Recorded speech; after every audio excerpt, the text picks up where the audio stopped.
անում, որ մենք կարողանանք այս մոտորների միջոցով մի հավասարաչափ շարժում ստեղծենք եւ առաջնային մեր դարբար կայաններն որ սրա միջոցով մենք մի ալիք ստեղծենք։ Այժմ մենք ցույց տանք ընդհանրապես այս մոտորները թե ինչպես են հավասար կերպով շարժվում։ Okay.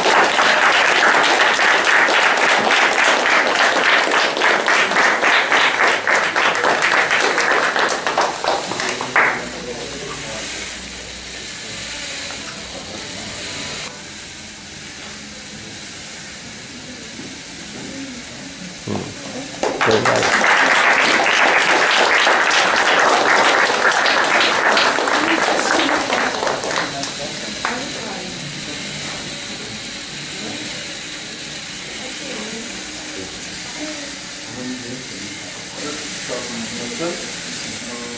Եվ ամեն մի NXT ուղեղը ինքը միացված է 3 շարժիչի, եւ ամեն մի շարժիչների բանն մեկը մյուսից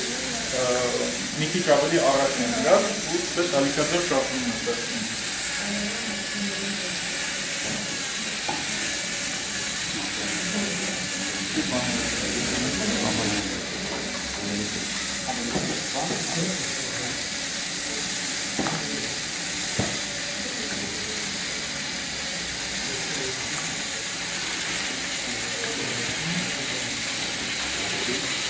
Կամ հարցեր։